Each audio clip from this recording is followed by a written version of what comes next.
صرنا نشرح محاضرة الكف. اوكي، التريتمنت اوف كف محاضرة، يعني هي محاضرة كلش سهلة، حتى المزة مالنا مليانة بها شغلات كلش بسيطة عن كل دواء، نحفظ كم شغلة عنه وهذا يكون كلش كافي، حتى يعني هي ما متعمقة ذاك القد، لا ميكانيزم لا ادفيرس افكت كلش هواي يعني، فيعني بس رؤوس اقلام. اول شغلة نعرف شنو الكف. الكف هو يعتبر بروتكتيف ريفلكس، يعني عبارة عن ريفلكس بروتكتيف يوفر لي الحماية. حلو، which remove يسوي إزالة للفورجنز ماتيريال عند الإكسس ريسبيراتوري سكريشن، يعني هو عبارة عن بروتكتيف ريفلكس يخلصني من الأجسام الغريبة اللي طبت لي داخل الريسبيراتوري سيستمز أو الريسبيراتوري ايرواي، وكذلك يتخلص لي من السكريشن من الريسبيراتوري إذا صارت كلش هواي. تمام، هذا بس تفهمه شنو تعريف الكاف. تمام. Involuntary reflex and the major defense mechanism distribute patient at rest and sleep، يعني هو involuntary reflex، يعني هذا reflex أنا ما أقدر أسيطر عليه، مرات بصورة تلقائية إحنا نبدأ نقح وما نقدر نسيطر عليه. نقطة رقم واحد. major defense mechanism، شنو major defense mechanism؟ يعتبر وسيلة الدفاع الأولى حتى تخلص من الفورجنز ماتيريالز، احتمال هاي تكون بكتيريا، احتمال تكون فيروس. الكف هو نقدر نقول احنا الميجر ديفنس ميكانيزم. تمام، بالديستريبيوت بيشن، وكذلك يكون سواء كان بحالة ريست أو بحالة سليب. تمام. نجي على انواع الكف. ليش جاي ناخذ انواع الكف؟ ناخذ انواع الكف حتى على اساسها الكل نوع من الكف نعطي ادراك معين. اوكي، فمهم جدا نعرف تقسيماتهم. شو يقول الكف؟ راح نقسمها قسمين، دراي كف، حلو، والى منو؟ الى البرودكتيف كف، يعني احنا نقدر نسميها دراي كف، ونقدر نسميها كذلك هنا يعني بدل البرودكتيف نسميها ويت كف. شنو ويت كف؟ يعني هو ويت. تمام، فهسه عندي دراي كف وعندي الويت كف. الاسم الثاني نون برودكتيف كف والبرودكتيف كف. من اسمها دراي كف يعني هاي الكف ناشفه ما بيها بلغم. شو يقول الكف is a considered non useful purpose rather than increase discomfort to the patient، يعني بين قوسين نريد اعرف ما مطلوب تعريفه، بس نريد نفهمه انه هاي الكف تكون ما بيها بلغم. حلو. البرودكتيف كاف it is characterized by presence of excessive sputum، حلو، بلغم، and may be associated with conditions such as chronic bronchitis and bronchiectasis. هسه نريد نفهم انه انا عندي الكاف نوعين، بيها الدراي كاف وبيها نقدر نقول الويت كاف. الدراي كاف من اسمها برودكتيف يعني شنو؟ يعني ما بيها بلغم. الويت كاف اسمها برودكتيف يعني شنو؟ يعني بيها بلغم. اوكي هذا وين نشوفها يعني مو فشيشات. زين، وراها هذا في التقسيم اول اللي هي الانواع مال الكف حسب وجود البلغم او عدم وجوده. الحاله الثانيه اللي هي حسب الفتره، عندي اكيوت كف وعندي الكرونيك كف. الاكيوت اذا هذا الكف صار له اقل من 3 اسابيع، يعني جاء المريض وقال انا يا دكتور جاي اقح صار لي تقريبا اسبوعين، يعني هاي اسبوعين اقل من 3، اذا هاي الكف نوعها اكيوت. زين، اذا جاء وقال انا جاي صار لي اقح صار لي 10 اسابيع، حلو، صار 3 اشهر، هاي شو تعتبر كرونيك كاف. تمام، احنا هذا ما راح نعتمد عليه، راح نعتمد بالادراك حسب هذا التصنيف. تمام. الكومن كوز يعني الاسباب، سواء كان ابر ولا ريسبيراتوري انفكشن، الالرجيك رينايتس، الكرونيك برونكياتس، هاي كل اسباب كلش هوايه احنا مطالبين بها. تمام. زين، هسه راح نجي نقسم الادراج مال الكاف الكلاسيفيكيشن، راح نقسمها قسمين حسب شنو؟ حسب التقسيم مال الكاف نفسه، الانتي تيسف والاكسبكتورنس. تمام، الانتي تيسف استخدمه ويا من؟ استخدمه ويا الدراي كاف، وهاي استخدمها ويا الويت كاف. هسه هذا التقسيم الاول افتهمنا انه الانتي تيسف استخدمها ويا الدراي كاف، والاكسبكتورنت استخدمها ويا الويت كاف. هسه هذا التقسيم الاول افتهمنا. زين، راح ننطب تفاصيل كل واحد. شو يقول الانتي تيسف بي بريفرال وبي سنترال وبي مزج، اللي هو بريفرال عن سنترال. زين، شنو بريفرال شنو سنترال؟ مثل ما نعرف انه الدراج يشتغل على ريسبتر معين. اوكي فهذا الانتيتيسيف به انواع تشتغل على ريسبترات موجوده بريفرال. شنو بريفرال؟ يعني خارج السنترال نيرف سيستمز، موجوده بالبرونكياي، بالتراكيا، باللانكس، بالبرونكيول. اوكي، المهم هي تكون خارج السنترال نيرف سيستم. قسم من الادراك تشتغل على ريسبترات موجوده بالسنترال نيرف سيستم، موجوده بالريسبيراتوري سنتر اللي مثل ما حكينا وين موجود الريسبيراتوري سنتر؟ موجود بالميديولا مال البرين. اوكي فايش يقول؟ يقول بيرفرال اكتنج by reducing cuff impulse. شنو cuff impulse؟ نقدر نقول معدل، نقدر نقول يعني الإشارة اللي تسبب لي الكف، تمام؟ like pharyngeal demlectins lysinogene and liquoracin. هاي شنو؟ جاي يحكي أنواع الأدوية، تمام؟ السنترال acting rising the threshold of cuff central like، تمام؟ مثال الأوبيويدز وكذلك النون أوبيويد. هذا نصير نعرف شنو أوبيويد شنو نون أوبيويد. الأوبيويدز اللي الكودايين والفولكودايين، وهاي اللي هي الديكسترون ميثورفان. اوكي زين. البريفرال والسنترال نحفظ هذا البنزو ناتيت. اوكي هسه لحد نعرف المهم هسه من هذا الستايل انه نعرف شنو التقسيمات مال الدراج. زين. الاكسبكتورانت انكريز الفوليوم مال الميوكس سكريشن. زين. هذا الحكي مو ذاك القص صحيح. ليش؟ لان احنا اول شيء خلينا نقسم الاكسبكتورانت، نقسمها الى ميوكولايتيك ولا ميوكوكاينتكس. شنو ميوكولايتيك؟ ميوكولايتيك هنا هاي الادويه جاي تروح تسوي لايتك، يعني تحلل الميوكس. حلو، تحلل الميوكس، من تحلله تقلل الفيسكوسيتي مالته، تسوي ريديوس للفيسكوسيتي مال الميوكس، تقلل كثافته. بدل ما هو كثيف راح تسويه خفيف. هذا الخفيف يقدر يتخلص جسم من عنده بسهوله. اوكي زين. الميوكوكاينتكس هاي فكرته انه هي راح تروح تحفز السكريشن مال الميوكس من دون تدخل بالفيسكوسيتي، تسوي سكريشن انهيسر، يعني محسنات للسكريشن، تمام؟ وبها انواع. زين. هاي هذا السطر مال انكريز فوليوم مال الميوكس سكريشن هذا ما ينطبق على الصنفين. ليش؟ لان بالحاله الاولى الميوكولايتيك نقدر نقول اكسبكتورانت، هنا الادويه ما جاي شو تسوي، ما جاي يسوي زياده بالفوليوم مال السكريشن. اوكي بس مجرد جاي تحللها، من جاي تحللها جاي شنو؟ جاي تطرحها. اما بالحاله الثانيه لا، جاي يسوي انكريز بالفوليوم، وراح نعرف شلون. تمام؟ يعني هو مو ذاك القد مهم، بس يعني حتى تكون معلوماتنا مضبوطه. تمام. هسه نطب وين؟ نطب بالانتي تيوسف. الاول نوع اللي هو البريفرال اكتنج.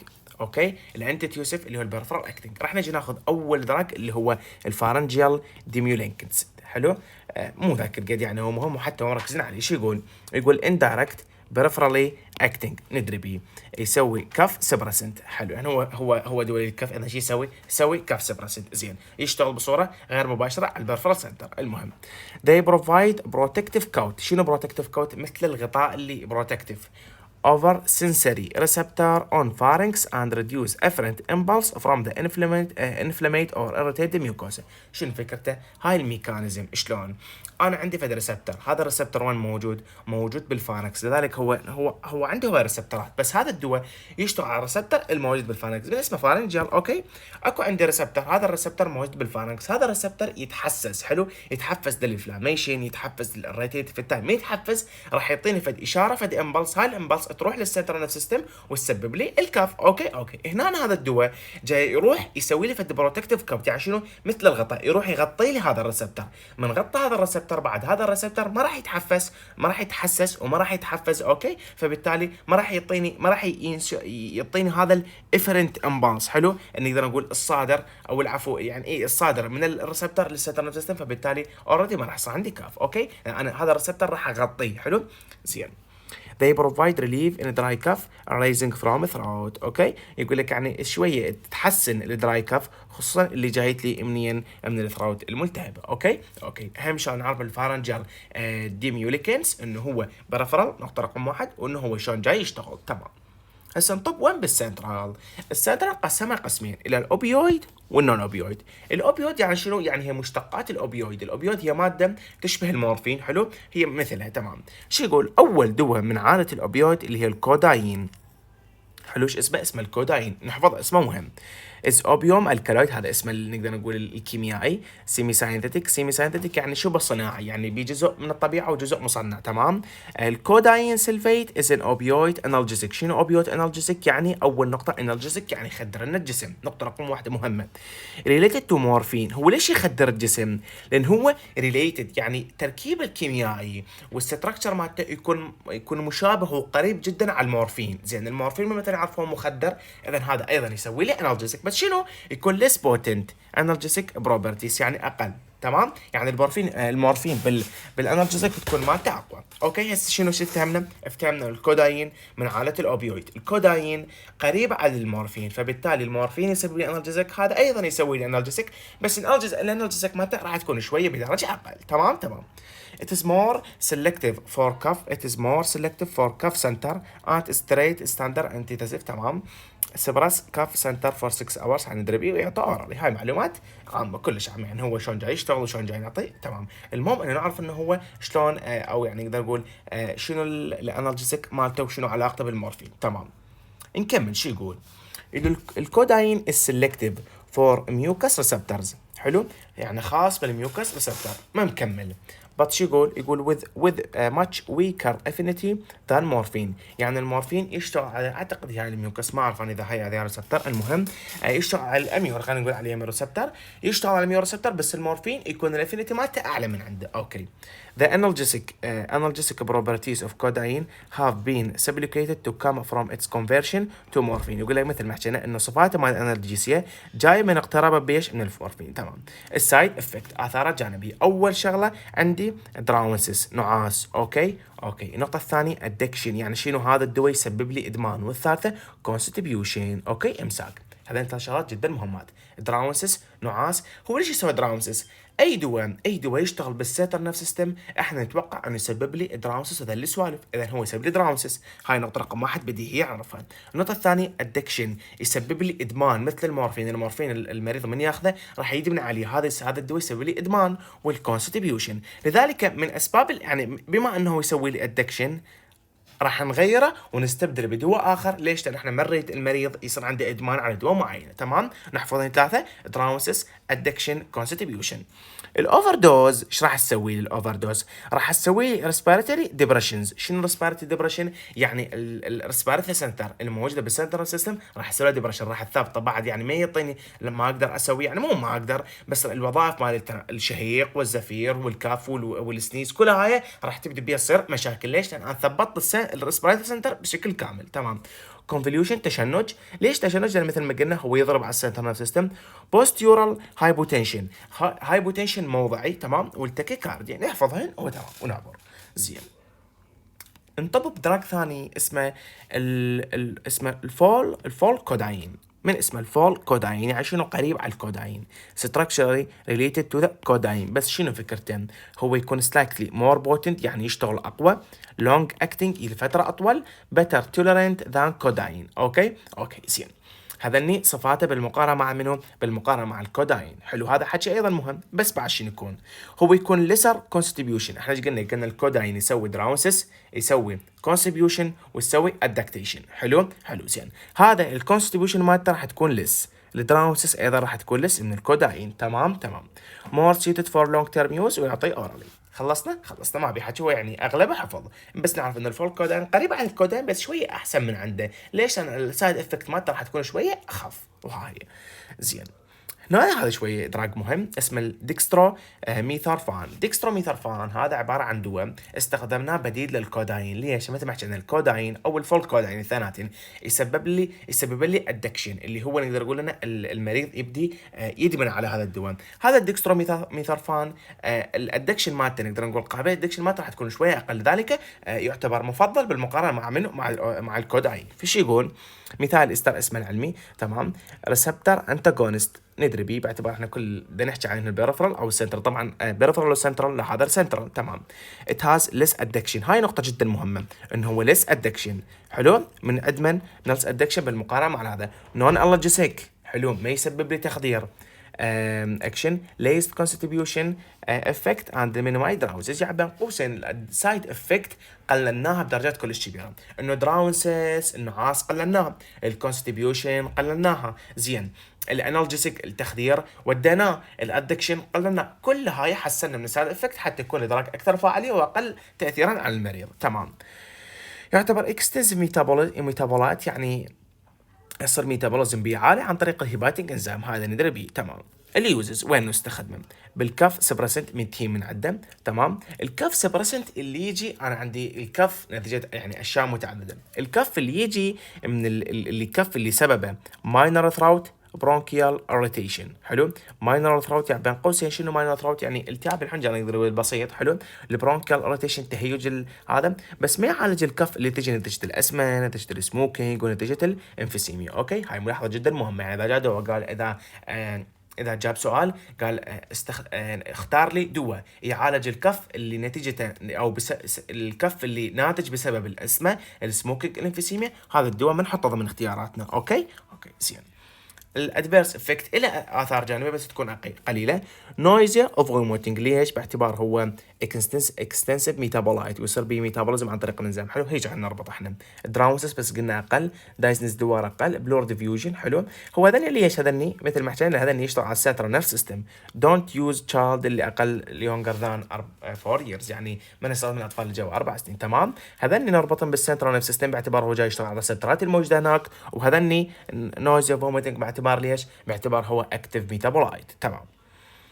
هسه البريفرال والسنترال الخبط. اوكي. البنزوناتيت هذا جدا مهم غير نحفظه. حلو. البنزوناتيت لان هو نقدر نقول مميز خلاص يشتغل بالبريفرال سنترال. شو يقول؟ It is antitussive structurally related to the local anesthetic tetracaine. يعني شنو؟ يعني هذا الدواء نقدر نقول مشتقي من دواء آخر اسمه تتراكاين. هذا التتراكاين شو يعتبر مخدر موضعي. اوكي. يعني البنزونايتي بالتالي احنا نستنتج انه هو الى انالجيسيك، الى تاثير مع التخدير. اوكي. inhibit الافرنت كوف امبلس to suppress a central cough center. تمام. inhibit the pulmonary stretch receptor. يعني هاي يقول يابا احنا مو قلنا يشتغل على البرفر وعلى السنتر. على السنتر عشان يشتغل يسوي inhibition للافرنت كاف امبلس. يعني شنو؟ هاي الامبلس مع الكف اللي جايتنا من البرفر سنتر هو راح يسوي انهبيشن، فما راح يوصل للسنتر نفس سيستم. حلو. فبالتالي راح يثبط السنترال كاف سنتر. زين. برفر عشان يشتغل يروح يسوي انهبيشن للبولمنري ستريتش ريسبتور. هذا وين موجودات بالبرونكياي بدرجه اساسيه. تمام. يعتبر mild local anesthetic action، يعني نقدر نقول إلى تخدير قليل موضعي. حلو. آثار الجانبية دراونسس. ليش دراونسس وهيد اك؟ لأن هو سنترالي. وليش نوزيا؟ لمثل يعني هم نقدر نقول نعتبره برافرالي. اوكي. فدراونسس، نوزيا، وهيد اك، هذين ثلاثة نحفظه جدا. اسمه كلش مهم. بنزونيتات لأن هو برافرال وسنترال. اوكي زين. من مشتق من او نقدر نقول قريب للتتراكاين اللي هو يعتبر لوكال انستيتيك. تمام. نطب العائله الثانيه اللي هي اسمها الاكسبكتورنت. هاي ويا من نستخدمها ويا الويت كف. اللي بيها شنو؟ بيها بلغم. اوكي قسمناها قسمين، ميوكولايتيك والميوكوكاينetics. هسه احنا ضمن عائله الميوكولايتيك اكسبكتورنت. تمام. يعني ميوكاس. لايتك يعني محلل، يعني راح تحلل لي هذا الميوكاس عمودي يسهل لي خروجه. فيصير نقرا شو يقول. They alter the chemical characteristics of a mucus. يعني شنو؟ يعني تتدخل بالصفات الكيميائية مال الميوكاس. تمام. حتى تسوي decrease the viscosity and facilitate the removal by ciliary action or cuffing. إذن شنو الميكانيزم؟ هذا الدواء راح يروح شو يسوي لي؟ يروح على الميوكاس او يروح على السكريشن، يقلل الفيسكوسيتي، نقدر نقول يقلل اللزوجه مالها، يقلل الكثافه مالها. من قله اللزوجه وقله الكثافه مالها هذا الشيء راح يخلي الريموفال مالته سهل. الريموفال عن طريق شنو؟ عن طريق السيليركشن، عن طريق السيليا الموجوده بكل الريسبيراتوري سيستم او نقدر نقول الابر ريسبيراتوري تراكت. حلو. هاي السيليا ايضا حتى تقدر تدفع وتطلع عليه برا او عن طريق الكف. اوكي زين. اكثر واحد اللي هو البرومو يعني الشحن هو البروموزين. تمام. والاسيتايل سايستين ايضا موجود. الكاربوسايستين هنا ثلاثه: الاسيتايل سايستين، الكاربوسايستين، والبروميزين. اوكي زين. هنحكي على واحد هسه نطب على منهم. طبعا البروموزين. من هو البروموزين؟ من هو يعتبر ميوكو ليتيك، من ضمن عادة الاكسبكتورنت. يشتغل وين؟ على الويت كاف. تمام. synthetic dermatitis of adhytovasca، هذا مو مهم. increase bronchial secretion. حلو. increase bronchial secretion. شلون؟ هاي ندري بها، باعتبارها ميكانيزم increase. بس شلون؟ هاي نقدر نقول هاي خط اول. زين هو شلون جاي يسوي هاي نزيد؟ راح يسوي دبلوميرايز بالميوكو بوليسكرايت، ميوكو بوليسكرايت وين موجوده بالبرونكيال سكريشن. هذا دايركتلي اور باي ليبريتنج لايسوسومال انزيم. يعني اول شغله راح تروح شو تسوي؟ راح تروح تحفز، اما تشتغل بصوره مباشره انه تزيد الميوكو بوليسكرايت، او ما تقدر بصوره مباشره فتروح تحفز لللايسوسومال انزيم. هاي اللايسوسومال انزيم هي اللي تسوي دوبليمرايزنج الميوكو بوليسكرايت من البرونكيال سكريشن. اوكي زين. فايبر اوف سبيوتم، الفايبر مال السبيوتم راح يصير بيها بريك داون. من صار بيها بريك داون انا جاي شنو؟ جاي افكك السبيوتم فتقلل الفيسكوسيتي مالته. جاي تمشي هذه الفكره which make the phlegm thinner. حلو thinner و less viscous. تمام. allow the cilia to more easily transported the sputum out of the lung so volume viscosity of sputum. يقول لك وين؟ يقول لك الفوليوم مال الفيسكوسيتي جيد تقل الفيسكوسيتي مال السبيوتم. من هو هم قال انكريز بالفوليوم، بس انا اعترض على هالكمان انكريز بالفوليوم. تمام. الامبروكسول هذا يعتبر ميتابولايت من البروموهكسين، يعني اذا نقول من اخوانه او من ابنائه. تمام. مور يوسفول وين؟ بالميوكس بلاك. بس هيجي. اوكي. فهسه البروموهكسين اول دواء اخذناه وين؟ بعاله الميوكولايتيك. الطب الثاني اللي هو الاسيتايل سايستين، هو ميوكولايتيك اكسبكترانت، يستخدم بالويت كف. تمام. decrease viscosity مال الميوكس. شلون؟ هسه نعرف شلون. splitting الدايز فلويد بوند الموجوده بالميوكوبروتينز. الميوكوبروتينز الميوكاس بها بروتينات، هاي البروتينات تحتوي على الدايز فلويد بوندز. هاي الدايز فلويد من اجي اكسرها انا راح افككها فاقلل الفيسكوسيتي مالها. ذا اكشن فاسيليتد باي الكلاين بي اتش. بصوره عامه عمليه طرح الميوكاس من الجسم تتحفز وتزداد من يصير الجسم قاعدي. هاي معلومه عامه. فبالتالي انا جاي اسوي سكريش، نقول زياده بالريموفال مال السكريشن. شو وقت تزداد من يكون عندي الالكلاين بي اتش. اوكي شو يقول؟ اثنين. هاي شلون جاي نطيه الاكشن مالته كويك ويستمر مدى ساعتين او 8. اليوزز شوي لازم نركز باليوزز. سايستيك فايبروسيس. حلو. كرونيك برونكيايتس. هنا المهم انه هو يستخدم للتريتمنت مال الباراستيمول بويزنينج. يعني جاء طفل بالع شريط مال الباراستيمول، انا شنو اعطيه حتى امنع التوكسيتي مالته؟ انطي شنو؟ انطي اسيتايل سايستين. مو انطي شريط، لا انطي اسيتايل سايستين. اوكي زين. unlabeled use in the treatment of dry eyes. تمام. يقول لك كذلك مرات بالدراي ايز. تمام. يعني هذا حكي انا باعتقادي اهم نقطه هو التريتمنت مال الباراستيمول بويزنينج. يعني يجي سؤال يقول لك يا من الادويه اللي اذا جاء المريض وعنده باراستيمول بويزنينج اعطيه اياه؟ نقول يا نعطيه منهم؟ نعطيه الاسيتايل سايستين. الادفيرس افكت نويز فوميتنج برونكوسبازم. كلش طبيعي. هاي اهم نقطه، اهم سطر، اهم 3 كلمات وين؟ بكل السلايد بكل الاسيتايل سايستين. تمام. نطب العالة الثانية اللي هي الميوكو كاينتكس اكسبكتورنت.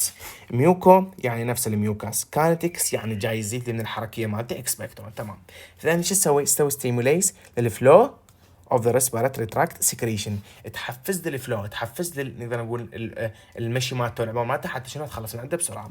by stimulating the bronchial secreting cells. شلون تحفز لي اياها؟ هسه نعرف شلون. increase الفوليوم. شفنا انا هاي مهمه، يعني انه يزيد الفوليوم. ليش الميوكولاتيك ما يزيد الفوليوم؟ لا شو يزيد الفوليوم؟ هذا دراج راح يروح يقعد وين؟ راح يروح يقعد بالبرونكيال سكيورتي سيلز الموجوده بالبرونكيال. حلو. قاعد بيهم. من قاعد بيش راح يسوي؟ راح يزيد نقدر نقول احنا الترشيح المائي. من يزداد ترشح الماء وين؟ داخل البرونكيال ايروي اللي موجود به اوريدي الميوكاس. هذا الماء راح يدخل وين؟ راح يدخل من ضمن تركيب الميوكاس، من ضمن تركيب السبيوتم. حلو. من يدخل من ضمن تركيبه راح يزيد حجمه، بس بنفس الوقت من يزيد حجمه شوف الفكره شلون يعني. فكره وما بيها. اليوم انا عندي هاي ترايكه. اوكي. وهاي منو؟ وهاي البرونكيال. زين. اليوم انا عندي سبيوتم وين موجود؟ موجود هنا. حلو. موجود هنا مثلا. هذا السبيوتم جاي يسوي لي ريفلكسس، فانا اقوم اقح اريد اطلع هواء اقح، اريد اطلع هذا السبيوتم ما جاي اقدر. ليش؟ لان من جاي الهواء يطلع ايش جاي يلقي؟ جاي يلقي تقريبا الطريق مفتوح. مو صح؟ الطريق لا مفتوح، الهواء راح يطلع بصوره مباشره. تمام. ماكو اي عائق نقدر نقول يسبب له. فبالتالي هو شنو؟ راح يفوت من يم هاي الميوكس، بس نفس الوقت هو ما راح يسوي لها اي شيء. مو صحيح؟ راح يفوت منه بس ما يسوي اي شيء. ليش؟ لان حجمها صغير، موجود من لازقه بالور. حلو. ما تاثر عليه. زين. جيت اعطيت هذا دراج، هذا دراج ايش سوى؟ زاد لي ترشيح المي، زاد لي كميه المي المفروزه هنا. حلو. هذا المي راح يدخل من ضمن تركيب الميوكاس. زين. سوى هنا زيد الفوليوم مالته، جاء الهواء لقاها مسدود، دفعه طلع له الميوكس، طلعه صارت كتله واحده قشطها كليتها. تمام؟ تبنى وصلت الفكره يعني. ancillary movement تمام، فاسد ريموفال. زين، انطبع على انواعها. هسه الميكانيزم عرفناها. زين، انطبع على انواعهن: الامونيوم كلورايد، الصوديوم والبوتاسيوم ستريت، والجوايفنسين. تمام. كل واحد ناخذ عليه 3 كلمات. شو يقول؟ الصوديوم والبوتاسيوم ستريت after absorption، هذا الستريت راح يتحول get converted to bicarbonate. يعني انا اخذت صوديوم بوتاسيوم ستريت، ورا ما سويت له absorption، ورا ما سويت له administration وصار بي absorption، حلو، هذا الستريت تحول لي الى البايكربونات. البايكربونات شنو؟ قاعده. ايش قلنا؟ الجسم او نقدر نقول البرونكيا راح تصير قاعديه، من صارت قاعديه حابسه السكريشن مثل ما حكينا هنا. تمام؟ تمام. هنا ايش قال؟ اول شيء هو صار بايوكاربونات ان فيفو اند ميوكس بيكم ليس فيسكوسس ان الكلاين بي اتش. تمام؟ ليس فيسكوسس بالتالي راح يطلع بسهوله. الامونيوم كلورايد it is gastric irritant. الامونيوم كلورايد يعني اهم نقطه بيه انه هو gastric irritant، فبالتالي الشخص اللي عنده خصوصا انه شو يسوي لي؟ يسوي لي نقدر نقول احنا يكسر لي الالسر، البيبتيك السر. فبالتالي الشخص اللي نساله زميلنا هو انت عندك قرحه؟ لو ما عندك، اذا عنده قرحه بنعطيها باعتبار هو gastric irritant. اوكي، enhanced bronchial secretion ميتين، بس نقطه انه هو gastric irritant. منو؟ الامونيوم كلورايد. الكوايسولز او الجوانفنسينز are obtained from air. هاي يقول يعني هاي من مشتقين من هاي النبتة أو هذا الخشب. تمام. This safe expectorant which prevent efficacy guanfacine less irritant dermatitis of guaisols. تمام. يقول لك أنا قررت من هذا الأول، إحنا مو عندنا هذا وهذا، هذا أحسن. After absorption secrete into the bronchial gland increase airway secretion. شوف ايش قلنا؟ هذا يعني نقدر نقول يحكي عن الميكانيزم الأساسية مال الميوكاردكس. ورا ما صار بي ابزوربشن راح وين نوديه بالبرونكيال جلاند. تمام. هذا الشيء راح يزيد الايرواي سكريشن اند ميوكس سيلري اكتيفيتي. شلون يزيد؟ مثل ما حكينا انه راح يزيد لي كميه المي الطالعه وياه، فبالتالي راح تزداد حجم الميوكس فيزداد عند الايرواي سكريشن.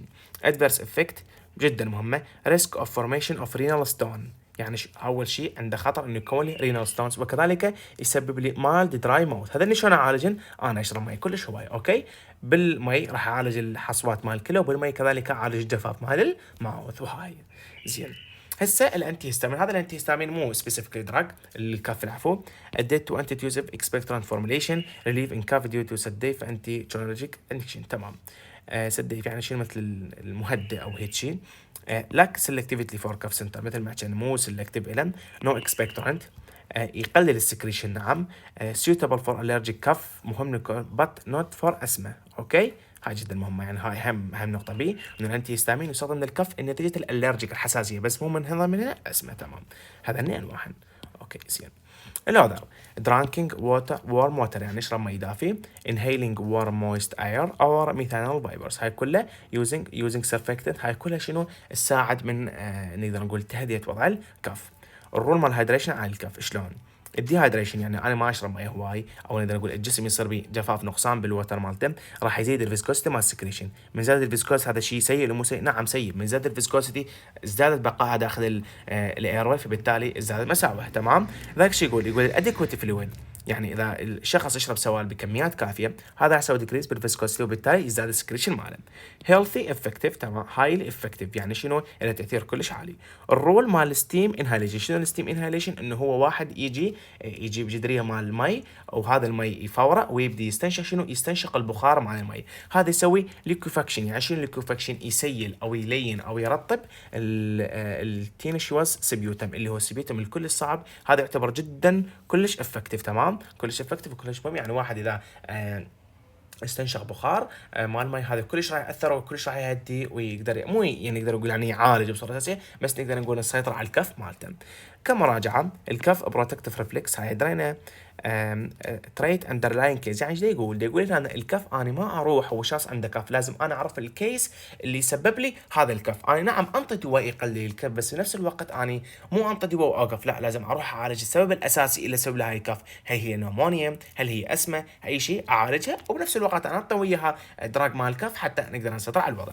بروفايد سيمبتوماتيك تريتمنت انتي تيوسيف سبريس كاف سنتر، الاوبيويد نون اوبيويد. تمام. الميوكولايتيك لايسيس والميوكانيتيك فاسيليتيف اكسبليوشن، الادجنسيف انتي هيستامين، البرونكو دايليتر. هذا حكي كلش عادي. تمام. هي